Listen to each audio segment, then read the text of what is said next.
안녕하세요, 박지수고요. 아이디는 ForGG라는 아이디를 쓰고 유럽 지역을 참가해서 4등을 했습니다. WCS 파이널에 진출하게 돼서 굉장히 기쁘고 모두 잘하는 선수이니만큼 최대한 열심히 해서 좋은 경기 했으면 좋겠습니다. 테란 선수들은 제가 누구든 다 이길 수 있어요. 나는 대한민국 프로게이머 박지수다.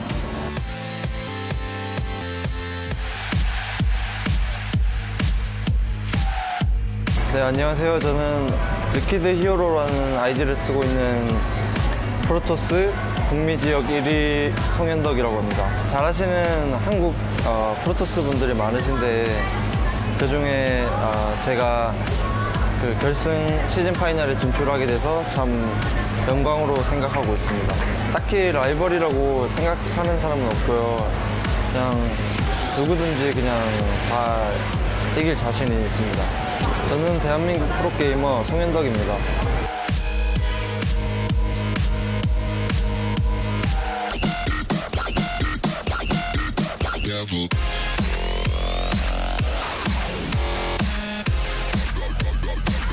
Hello, my name is Dmitry Filipchuk.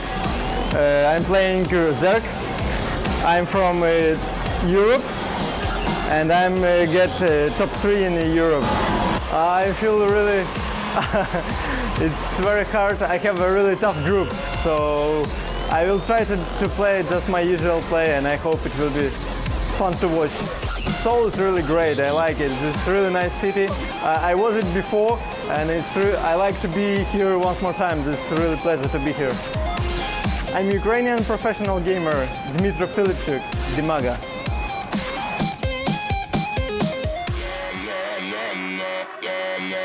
안녕하세요. 저는 김유진이고요. 아이디는 SOS를 사용하고 프로토스라는 종족을 하고 있고요.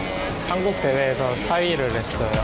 다 보니까 쟁쟁한 선수들이었는데 올라가게 돼서 좋고, 근데 대회가 좀 빨리빨리 하더라고요. 그래서 아직 실감은 제대로 안 나고 아마 이기게 되면 좀 실감이 날 것 같아요. 라이벌이라고 한다면 김민철 선수나 이신영 선수가 제일 까다로울 것 같아요. 나는 대한민국의 프로게이머 김유진이다.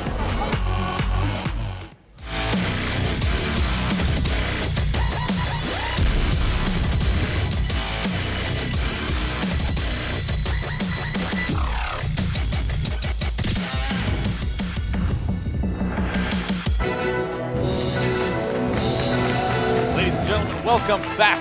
World Championship Series 2013 Season 1 Grand Finals. We've already gotten the chance to see the results of Group A. Group B still finishing up on the second stream as MVP faces Kang Ho for that final spot in Group B. But it's time for you and I, Diapol, to begin casting Group C. Group C, up here with 4 fantastic players. I'm looking forward to this Group D9. We had a choice to either continue with Group B and finish it off, and Group D, or come up and You do didn't have to share that. We actually just abandoned Group B. We're like, we're done with this. Hero is one of my favorite players ever, so I'm thrilled with the chance to cast him right out the gate, going up against ForGG. All right, what do you think about this match coming in? This is going to be one of the weirdest, well, in theory, should be one of the weirdest looking matches because ForGG never stops attacking, oftentimes much to his detriment. Works great for him in the Terran vs. Terran matchup where he seems to have a really strong grasp of it. Terran vs. Protoss, not nearly as much. Hero, similarly, I analyze his play, I watch him play, and I'm like, okay, that shouldn't work. And then it just works, and then he keeps winning and has just amazing records versus the unlikeliest of players. Hero is one of the most talented individuals to touch Starcraft 2. I remember back in 2011, the beginning of that year, he was just one of these guys that joined Team Liquid and was a good player online. When he streams, it was like, wow, this guy's got so much talent. He was doing things that nobody could do. But when he went to offline tournaments, especially in Korea and outside, he never brought that same level of play. But it's starting to happen, Day9. He's winning tournaments left and right. Let's go ahead and take a recap of some of the groups if you may have missed it, if you're just getting up in Europe. Solkey 2-0ing Alive, TLO surprisingly 2-1ing Stefano, but TLO wasn't able to carry through that momentum against Solkey. Solkey, as many people expect, first place in WCS Korea, advances first place in Group A. And of course, Alive getting second place in Group E there. So we have a Zerg and a Terran move through Group A. I'm not sure if too many people expected Alive to come through in second place there, especially because he hasn't been performing to the same level that he used to be.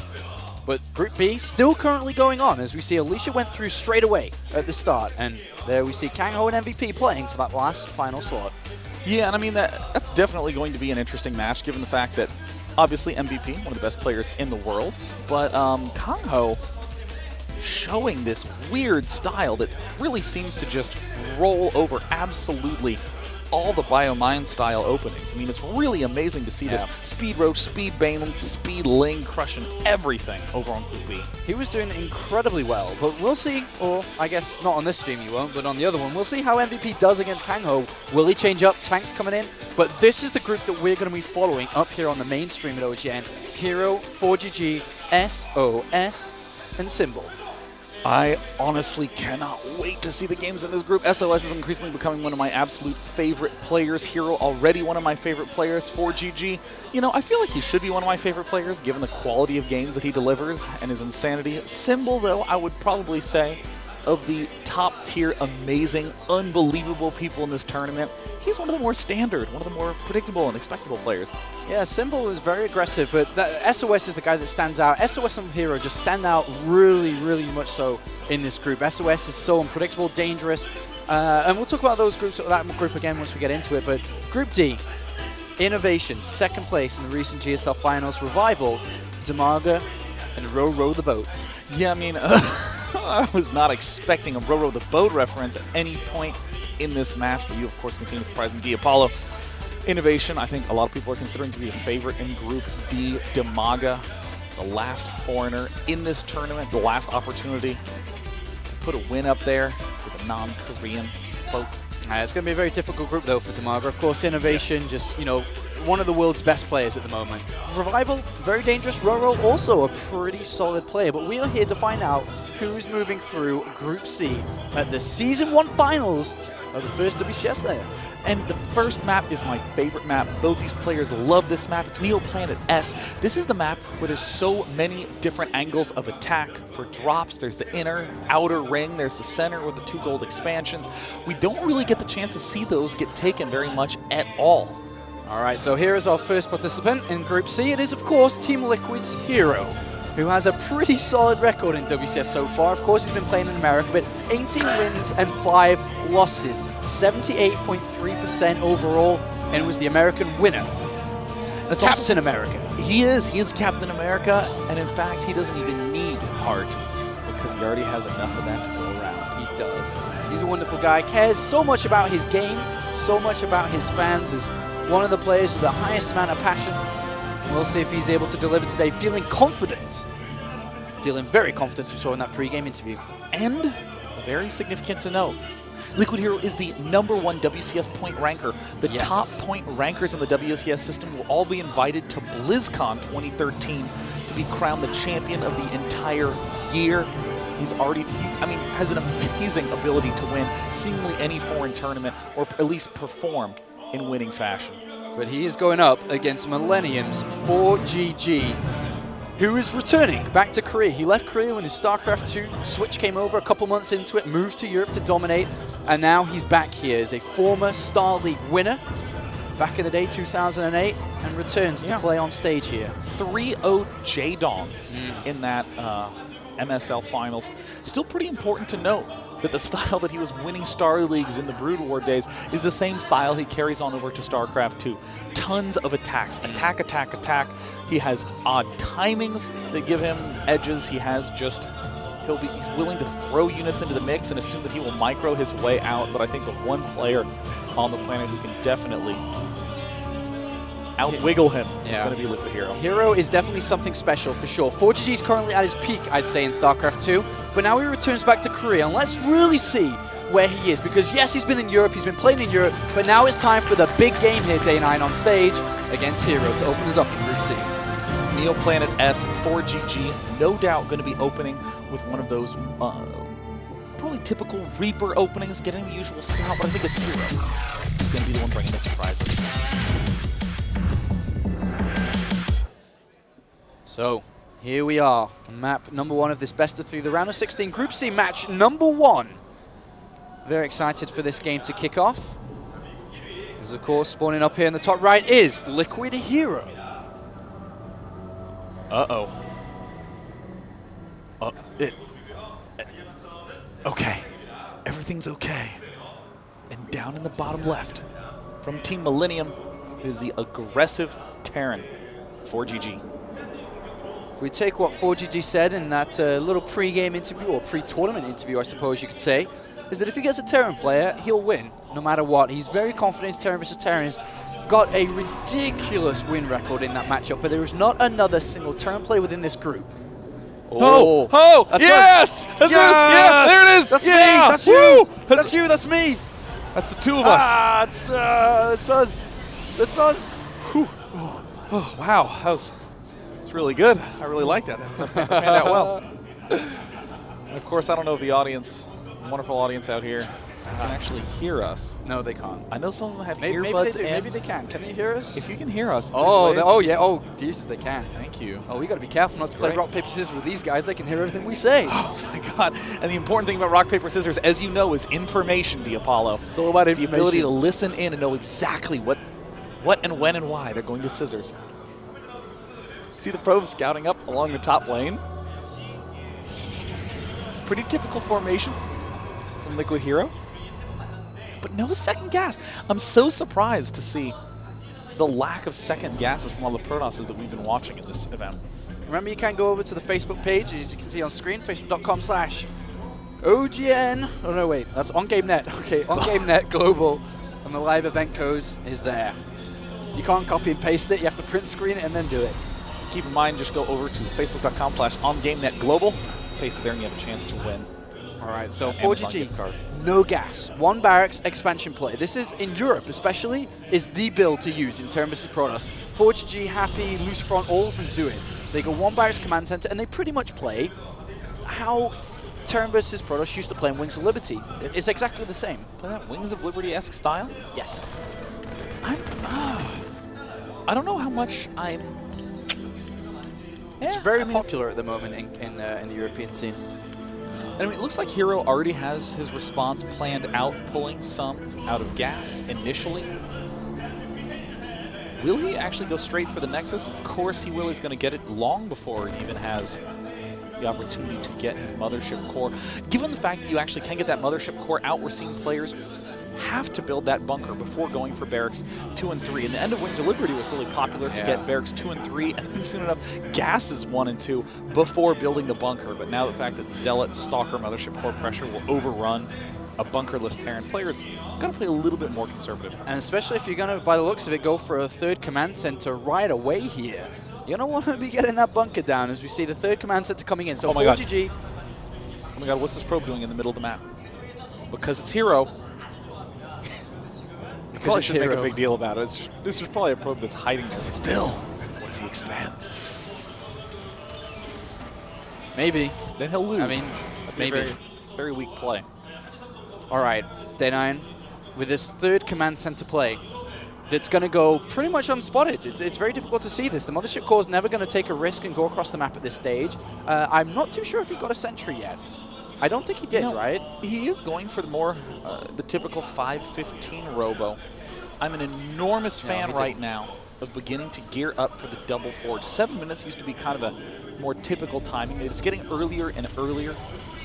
3 barracks, I think that's very, very wise. He needs to make sure that he doesn't potentially lose to any sort of fast blink play. I mean, the standard usually for the follow-up after third command center is an additional 2 because it really delays the factory at this point. But pumping up to 4 barracks in total is going to give him so many units. Yes, it's very good against defending against any gateway timings or anything along those lines. But it's also going to be very aggressive once he gets stim, which will be quite fast in this game, with 4 barracks on top. That's a lot of units out really fast. Well, what he's going to try to do is he's going to try to build a good chunk of Marines, which obviously 4 barracks will do, even though it's delayed with the third command center. He's going to try to force a photon overcharge if he can. This will permit him to be stronger for those second round attacks. Now, interestingly, we see only 1 forge from Hero. Single forge tends to indicate that a player is looking to go for Twilight Council play.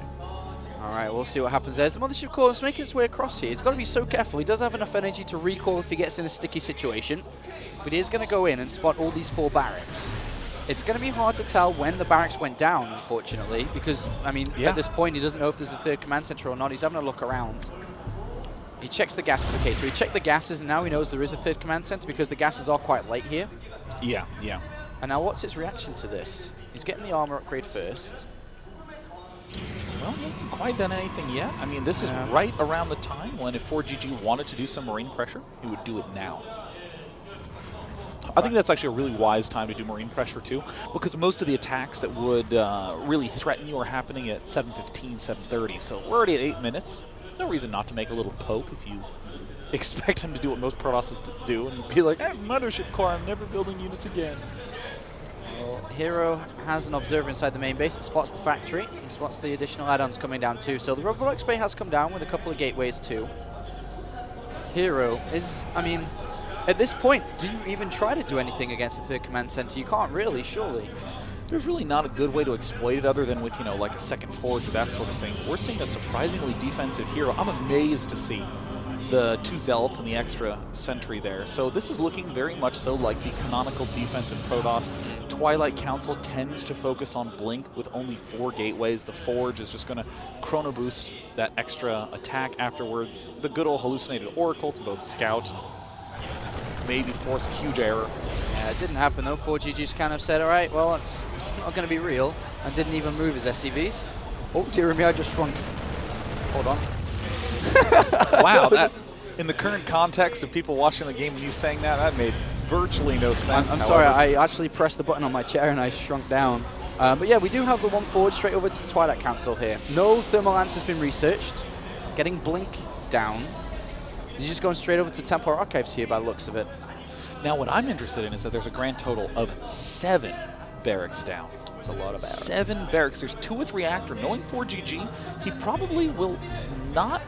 Whoa, he's also getting a reactor on the factory. I guess he's going to be just going for Hellbat Marauder emphasis. Knowing 4GG, he does like to favor Tech Lab barracks over reactor barracks. Well, usually he's not going to go over to Ghost, I don't think, for quite a while in this game. He's going mass Marauder. Yeah, he hasn't got a second engineering, but I don't think. And if he just goes straight for +2 attack, he's just going straight out super aggression in these mid stages. Going to be dropping all over the place. He's got so many units, so many barracks. He's going to try to attempt a super aggressive stage. Is Hero going to be good with this? He's just now getting Thermal Lance. Delayed it for quite a while. So there's the step forward. I think a delay on Thermal Lance is great here. Really not a lot of damage you can do if you have a Colossus. I mean, or not really a lot of damage that the Terran can do if you have a single Colossus. Single Colossus with force fields is like way good. Look at that, 6 Marauders in production at a time. That's so many units. I mean, 4GG loves Marauders. He's one of the few Terran players who still gets way more Marauders than almost anything else. Look at this, out of the 2 reactor barracks, he's not even having them active a lot of the time. This is a very powerful play here by 4GG. He's just going to try and overproduce his opponent. So, yeah. I mean, what's the best way of the Hero to deal with a player that's powering up so hard? Well, it's to build the unit that people are undervaluing nowadays, which is the Sentry. You flood a lot of Sentries. You can stim, you can isolate, you can pull back, and you end up really just delaying things like Storm, like Archons. However, that's pretty much what everyone does nowadays, just pure Archon Colossus. There's the Warp Prism coming up.